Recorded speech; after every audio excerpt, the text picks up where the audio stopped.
Members of the Council have before them document S/2025/837, the text of a draft resolution submitted by the United States of America.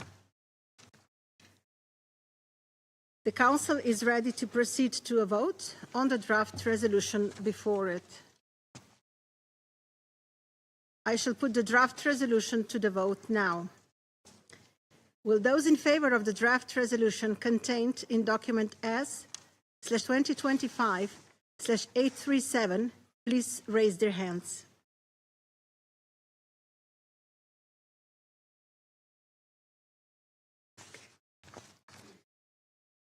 The result of the voting is as follows. The draft resolution received 15 votes in favor. The draft resolution has been adopted unanimously as Resolution 2810 of 2025. I now give the floor to those members of the Council who wish to make statements after the vote.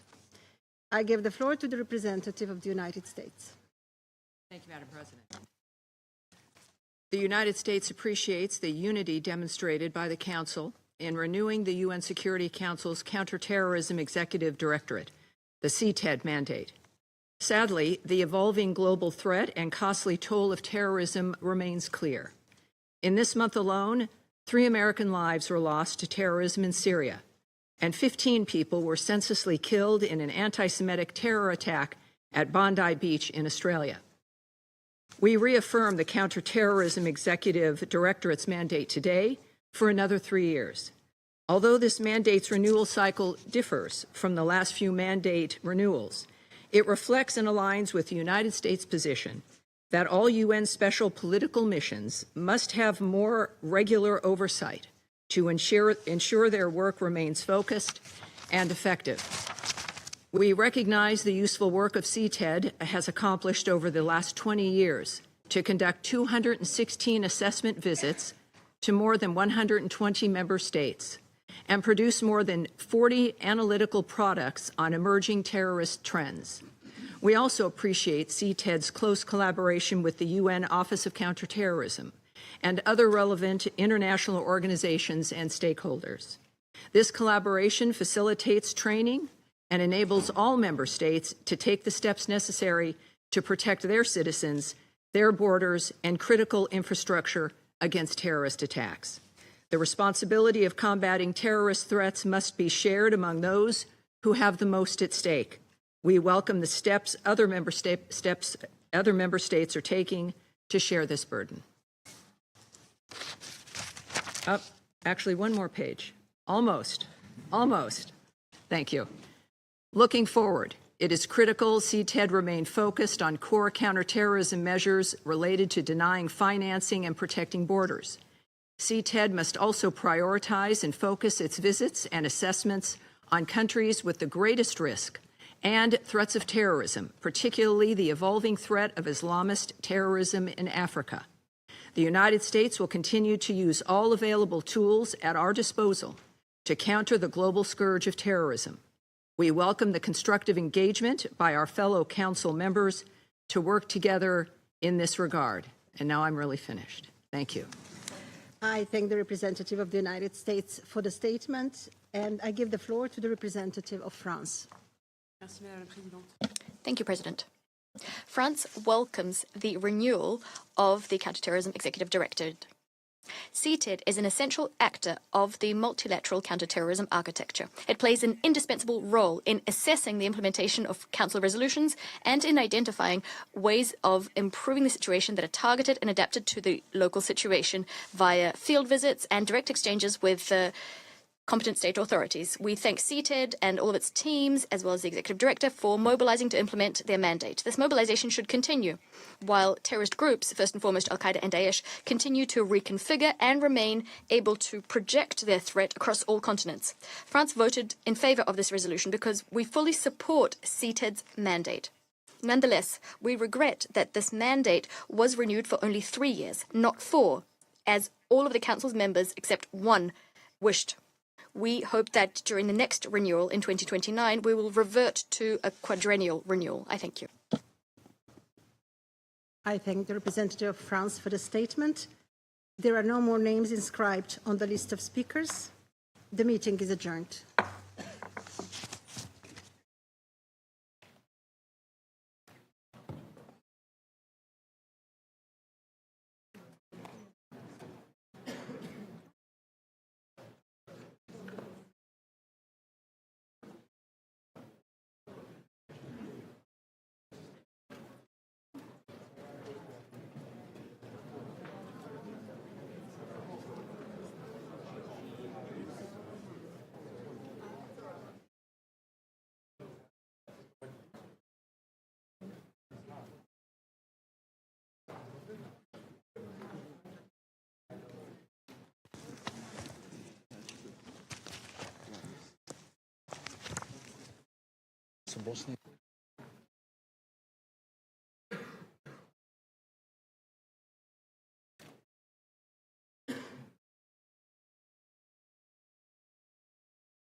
The 10,082nd meeting of the Security Council is called to order.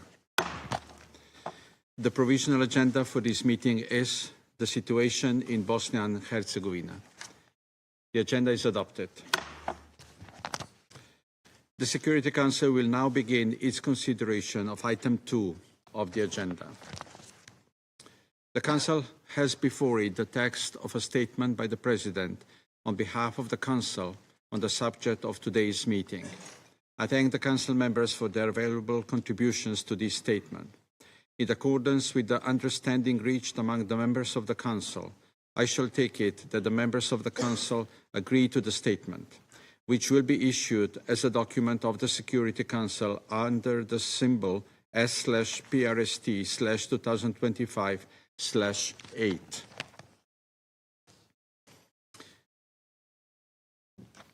The meeting is adjourned.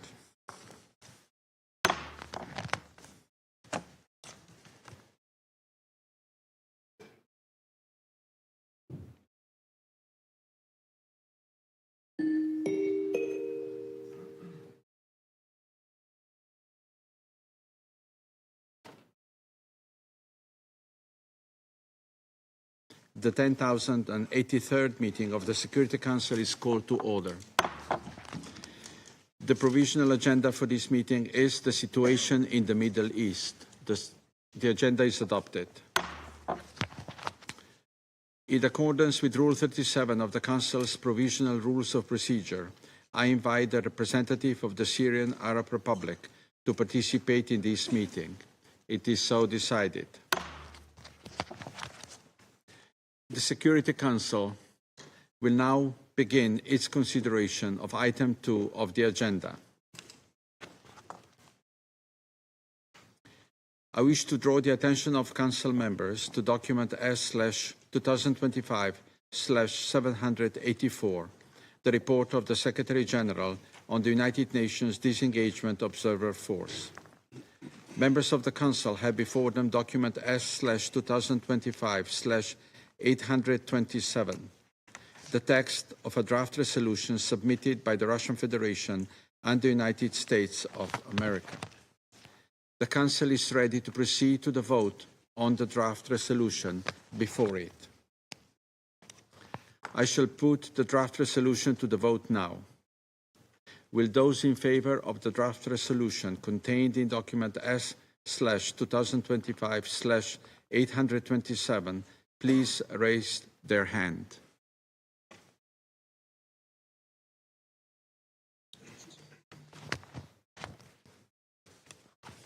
The result of the voting is as follows. The draft resolution received 15 votes in favor.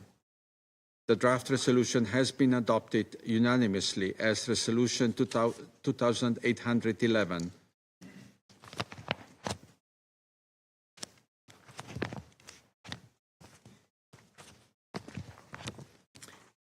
I now give the floor to those members of the Council who wish to make statements after the vote. I give the floor to the representative of the United States. Thank you, Mr. President. I want to begin by thanking the Council for supporting UNDOF's mandate renewal today. This vote ensures continuity for a mission that plays an important role upholding peace, security, and stability along the Israel-Syria border, thereby supporting the conditions necessary for a future political resolution between the two countries. We also thank the parties for their continued cooperation with UNDOF, and most importantly, we thank UNDOF for its continued work as its personnel operate in a dynamic and at times volatile environment. Colleagues, as co-pen holder on this resolution, our goal was simple.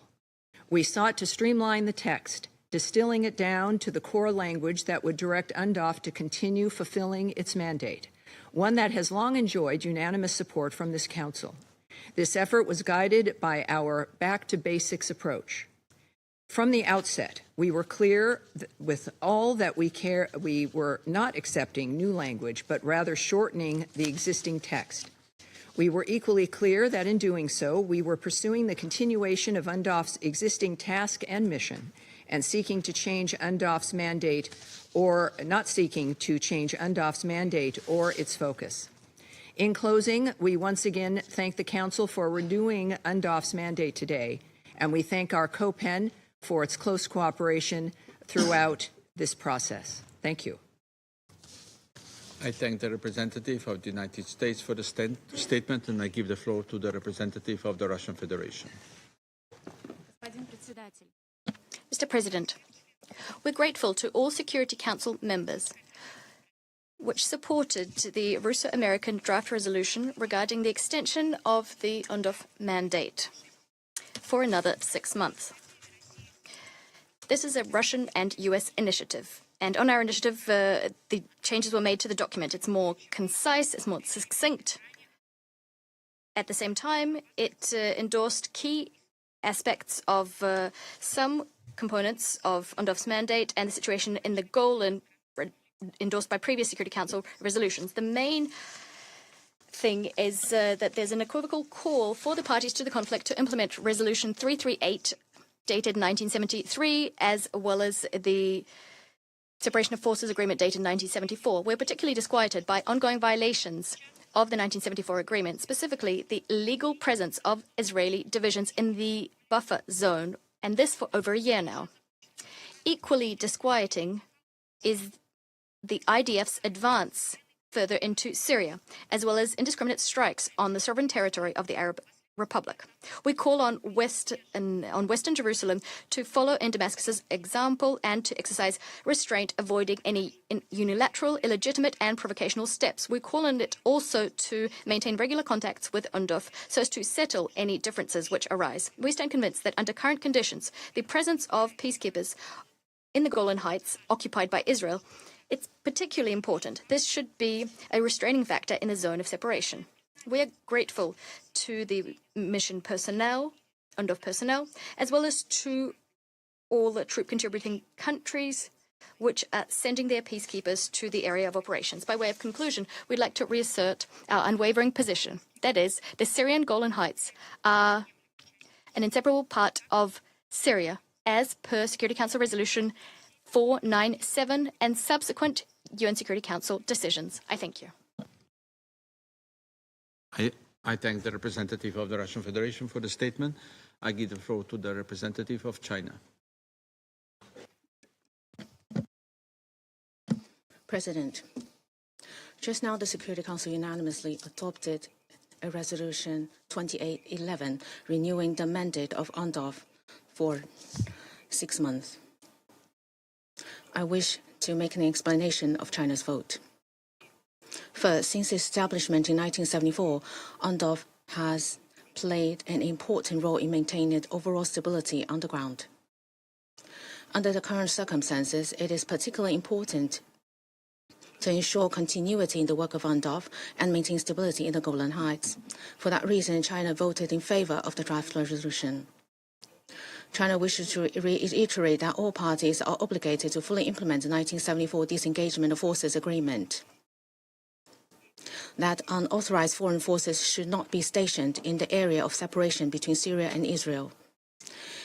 Implementation of UNDOF's duty in accordance with the mandate given by Security Council should be guaranteed. Second, Syria's sovereignty, independence, unity, and territorial integrity should be fully respected. This is a principle that must be upheld in addressing the Syrian issue. The Golan Heights is recognized by the international community as Syria's occupied territory. As early as 1981, the Security Council adopted Resolution 497, in which it concluded on the legal status of the Syrian Golan Heights, explicitly declaring the occupation of the Syrian Golan Heights as null and void. Relevant Security Council resolutions must be implemented. Third, a comprehensive solution to the Syrian issue cannot be achieved without a peaceful and stable domestic environment. On December 26, a terrorist attack on a mosque in the Syrian city of Homs resulted in heavy casualties. China opposes terrorism in all its forms and strongly condemns this attack. At the same time, it shows that the counter-terrorism situation in Syria remains grave and complex. We call on transitional government of Syria to fulfill its international obligations in good faith and take all effective measures to resolutely combat all international terrorist organizations listed by the Security Council, including the ETIM, in order to achieve security and stability in the country. Thank you, President. I thank the representative of China for the statement, and I give the floor to the representative of Somalia. Thank you, Mr. President. We also want to thank the co-pen holders, the United States of America and the Russian Federation, for their efforts in drafting today's resolution. Somalia voted in favor of this resolution to extend the mandate of United Nations Disengagement Observer Force, UNDOF. We do so at a time when the security situation is deteriorating and as a result of the persistent unilateral actions. While UNDOF remains an essential mechanism for stability, its effectiveness is being systematically undermined. Mr. President, Somalia reaffirms its unwavering support for the sovereignty, unity, and territorial integrity of the Syrian Arab Republic. We stand unequivocally that Golan Heights are Syrian land and demand the full return of all occupied Syrian territories in accordance with international law and the relevant Security Council resolutions. Any attempt to alter the legal or the demographic status of the occupied Syrian territories is null and void without legal effect. My delegation strongly condemns the repeated violations of the Syrian sovereignty and the blatant disregard for the 1974 Disengagement of Forces Agreement. We denounce Israel's continued military incursions and unauthorized presence in the areas of separation, which directly threaten the regional peace. The use of the area of operations for provocative military activities risks triggering a full-scale regional escalation. We urge the occupying power to adhere strictly to the disengagement agreement and cease its hostility acts against the Syrian territory. Mr. President, we express our profound disappointment that UNDOF mandate was not renewed for a full year in an increasingly volatile environment. A shorter mandate creates unnecessary uncertainty and fails to provide the long-term stability required for the mission to operate effectively. We emphasize the absolute necessity of ensuring that the safety and security of UNDOF personnel. We demand that all parties facilitate the mission's full freedom of movement and remove all obstructions in its mandate. UNDOF must continue to operate in an impartial, credible manner, but this cannot occur in a vacuum while international law is being disregarded. In conclusion, Somalia reaffirms its strong support for UNDOF and its important role in maintaining peace and security in the region. We reiterate that the lasting peace and stability in the Middle East can only be achieved through full respect for international law, relevant Security Council resolutions, and restoration of the occupied lands. We remain committed to the principles that the dialogue and diplomacy must be rooted in the respect for the national borders and the end of illegal occupation. I thank you. I thank the representative of Somalia for the statement. And now I give the floor to the representative of the Syrian Arab Republic. Shukran. Thank you, Mr. President.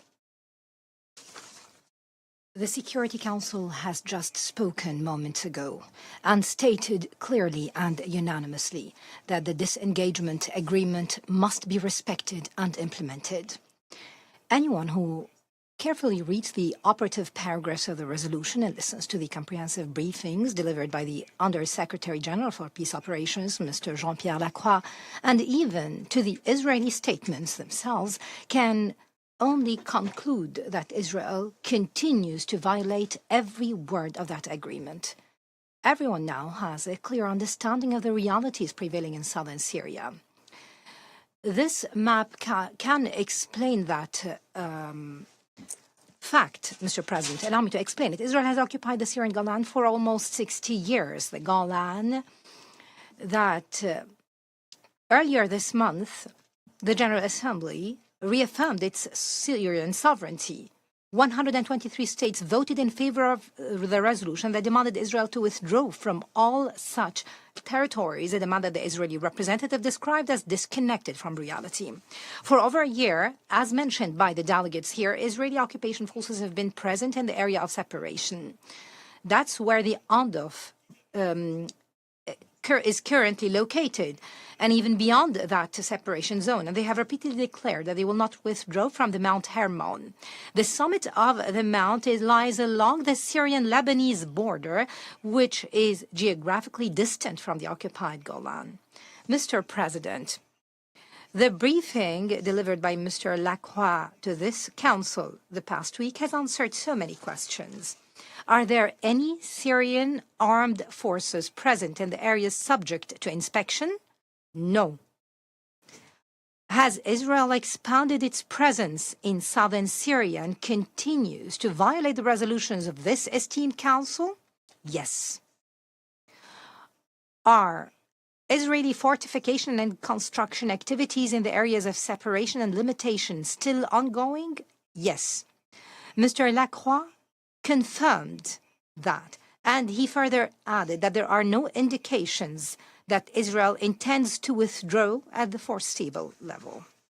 So, according to the above, Mr. President, is there any doubt, in light of the above, as to the falsity of Israel's claim that its presence in the area of separation is temporary and limited as it alleges? The international community is fully aware of which party is violating its obligations and which party is abiding by them. The international community also is fully aware of who is trying to find a solution with an American mediation that we are thankful for, and who is obstructing such efforts. And I reiterate the question I posed to you during the previous meeting on Syria. How is Syria being rewarded for its commitment to international legitimacy? Is the reward more and more attacks, ground incursions, drones, and assaults on Syrian civilians, their abduction and killing? Mr. President, the United Nations has, on numerous occasions, commended Syria for its commitment to facilitating the work of the UNDOF without any harassment or risk. Syria is providing the conducive environment so that it can carry out its mandate in the best possible manner. And as we're approaching a new year, I can only wish the personnel of the UNDOF continued safety. I wish that no harm or danger befall them as a result of the Israeli recklessness within its area of operations. Given that Syria was mentioned a couple of weeks ago as part of a New Year's resolution for the Security Council by a certain delegation, let me share our New Year's resolution in this context. It's an UNDOF force that is able to operate to fulfill its mandate freely and without being surrounded by Israeli occupation forces from each and every side. And of course, our resolution, although that falls within the realm of wishful thinking, unfortunately, is an Israel that abides by Security Council resolutions and adheres to international law. In closing, Mr. President, let me personally thank you for the exemplary presidency of this month. It was a very heavy Syria month, but I think you've done a fantastic job, and you will be very missed from this council. Thank you very much. I thank the representative of the Syrian Arab Republic for the statement as well as for nice words addressed to my delegation. There are no more names inscribed on the list of speakers.